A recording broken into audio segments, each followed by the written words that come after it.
Des fois, on a des amis qui sont aussi des idoles et j'ai la chance d'avoir une amie qui est une idole. Elle est chef de la direction des productions exécutives du Cirque du Soleil. Elle s'appelle Yasmine Khalil.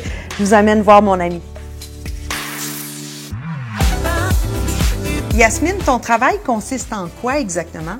Tout ce qui s'appelle Cirque du Soleil, que ce soit un spectacle, une expérience, un projet spécial, tous les éléments qui portent le nom Cirque du Soleil sont sous ma responsabilité. Parle-moi de ton horaire un petit peu.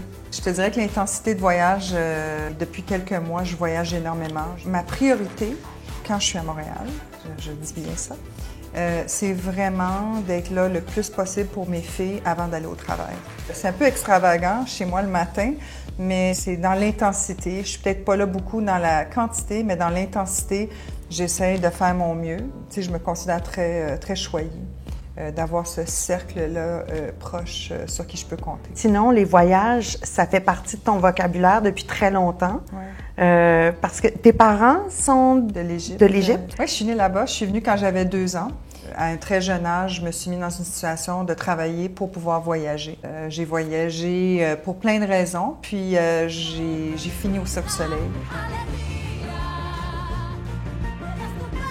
Un des trucs que je faisais quand je suis rentrée au cirque, c'était j'évaluais toutes les demandes qui rentraient de gens qui étaient intéressés à avoir le Cirque du Soleil. Une des premières opportunités que j'ai eues, c'est qu'on m'a dit « Écoute, arrête de venir nous voir, évalue toi-même ces requêtes. » Donc, c'était comme un peu ma première chance de vraiment être un peu entrepreneuriale dans le Cirque du Soleil. On a fait les Oscars 2 fois, on a fait le Super Bowl, on a fait plus de 1000 événements, des cérémonies d'ouverture, les expos internationales. Vraiment, je te dirais, un portfolio très varié. Aujourd'hui, on m'a demandé de prendre la tête de tout le développement des spectacles et les spectacles et d'appliquer cet entrepreneuriat puis cette agilité vers la façon qu'on fait les spectacles au Cirque du Soleil.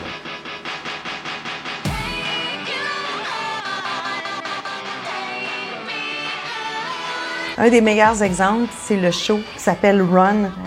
C'est une grosse run pour toi, là, ce que tu viens de faire. C'est probablement un des plus gros défis que j'ai eu à faire depuis mes 20 ans au cirque.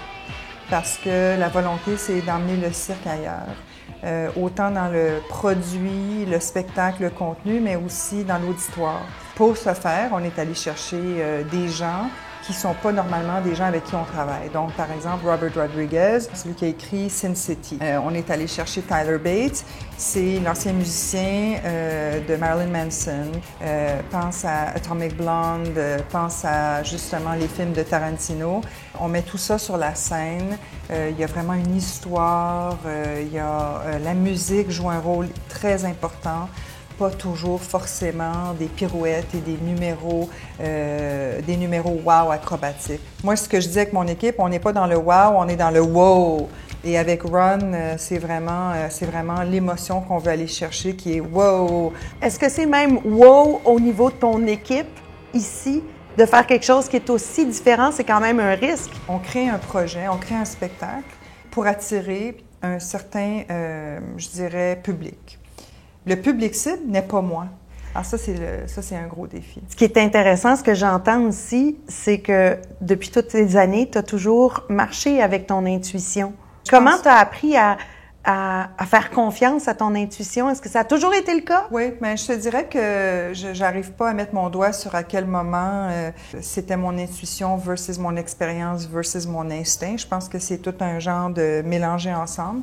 Aujourd'hui, je suis mise devant des situations où je dois prendre des décisions et l'expérience n'est pas toujours utile puisqu'on ne l'a jamais fait. C'est toujours des nouveaux défis. L'autre chose, c'est aussi de s'entourer de gens à qui tu fais confiance. Je travaille avec un VP création qui s'appelle Dan Fortin.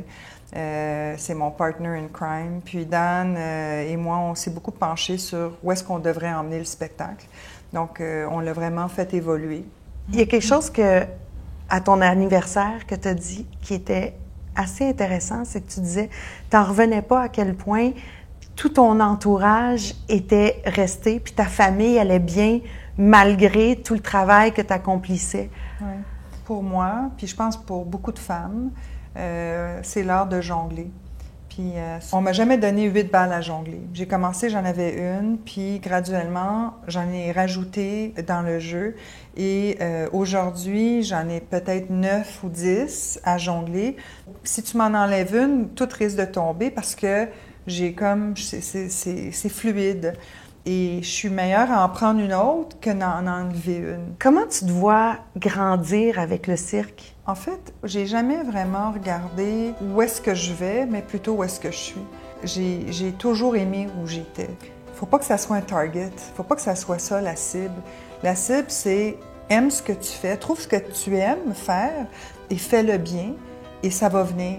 Mais si tu fais juste identifier une cible, je suis pas sûre que tu vas réussir à te rendre si tu n'aimes pas ce que tu fais. De toute manière, ta cible, elle n'existait pas au départ. C'est toi qui l'as créée. C'est ça. Puis, parce que tu aimais ça. Oui, je me suis jamais contentée de rester dans mon carré de sable. Je pense que dans tous les jobs que tu as, de t'intéresser aux éléments en périphérie, ça peut juste te laisser grandir. Il y a des entreprises que ça ne marche pas, qui ne te laissent pas faire ça. Mais ici, au cirque, ça a fonctionné pour moi. Peut-être que c'était dans ma façon de faire, mais ça a fonctionné. Après la première de Run à Las Vegas, Yasmine Khalil se dirigera à New York pour assister aux répétitions d'un spectacle de Noël présenté à Manhattan et Chicago, puis de retour à Montréal pour superviser la production d'Axel, le nouveau spectacle sur glace du Cirque du Soleil.